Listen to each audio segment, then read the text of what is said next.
50 சைஸுக்கு இருக்குது. அவ்வளோ வெயிட்டான ஒரு கல் கீழே விழுந்துருச்சு. அதனால தான் சொல்கிறேன், இங்கே இருக்கிறது சேஃப் கிடையாது. நம்ம எவ்வளோ சீக்கிரம் அதை வெளியே போகிறோமோ அவ்வளோ நல்லது. இந்த போர்ஷன் பார்த்தீங்கன்னா இது ஓரளவுக்கு ஃபுல்லாகவே இருக்குது. இன்னமும் மேலே சீலிங்லாம் பாருங்கள். நான் சொன்னேன்ல பிரிக்ஸ் வச்சு தான் சீலிங் கட்டியிருக்காங்கன்னு. நம்மலாம் வழக்கமாக வந்து சீலிங் வந்து பிரிக்ஸ் வச்சு கட்ட மாட்டோம். சுவர்கள் மட்டும் தான் கட்டுவோம். ஆனால் இவங்க மேற்கூரையும் வந்து பிரிக்ஸ் வச்சு கட்டியிருக்காங்க, செங்கல் கூரை. இது வந்து ரூம்ஸாக இருந்திருக்கு சொன்னேன்ல பார்த்தீங்களா, எனக்கு முன்னாடி அந்த இடம் வந்து ஒரு ரூமாக இருந்திருக்கு, ஒரு சின்ன ரூம்.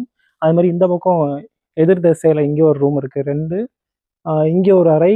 மொத்தம் ஒரு சைடில் பக்கவாட்டில் 4 அறைகள் இருக்குது. நடுவில் இந்த ஒரு ஹால் மாதிரி இருக்குது. இந்த மொத்த ஹாலை வந்து இங்கே இருக்க கல் தூண்கள் தான் என்னைக்கு தாங்கிட்டு இருக்கு. பார்த்தீங்கன்னா நாயக்கர்கள் வந்து முகலாயர்களுடைய கட்டிடக்கலையை பின்பற்றி இந்த மாதிரி கட்டுவாங்கன்னு சொல்லிக்கலாம். அரைக்கோள வடிவில் மேலே சீலிங் வைப்பாங்க.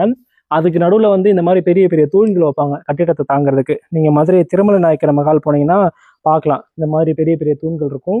அது கிட்டத்தட்ட இது வந்து அந்த மதுரை திருமலை நாயக்கர் மகாலோட ஒரு மினி சைஸ்னே சொல்லலாம். அந்த மாதிரி தான் கட்டியிருக்காங்க. இந்த தூண் பாருங்க, இன்னைக்கும் இந்த மண்டபம் ஓரளவுக்கு ஆல்மோஸ்ட் நிறையவே இடிஞ்சிருச்சு. ஓரளவுக்கு இந்த ஸ்ட்ரக்சர் இன்னும் எஞ்சி இருக்கிறது காரணமே இந்த கல் தூண்கள் தான். அதுதான் இந்த மீதி இருக்க பகுதிகளை தாங்கிட்டு இருக்கு. இன்னும் எவ்வளோ நாளைக்கு இது இருக்கும்னு எனக்கு தெரியாது. ஏன்னா வந்து இங்கே வர்றதே வந்து ரிஸ்க்கு தான். உள்ளே வந்து என்னாலேயே வந்து ஃபுல் ஃப்ளெஜ்டாக எதையுமே சொல்ல முடியல. ஏன்னா ஒன்னொன்னும் இடிஞ்சு போயிருக்காங்க. சுவர்கள்லாம் பாருங்க எவ்வளோ விரிசல் விட்டுருக்குன்னு. கை வச்சு தள்ளினா விழுந்துக்கிற நிலைமையில தான் இருக்கு. கிட்டத்தட்ட ஆல்மோஸ்ட் இந்த பக்கம் இந்த சுவர்கள் பார்த்தாலும் அப்படிதான். ஒரு ஃபோர்ஸ்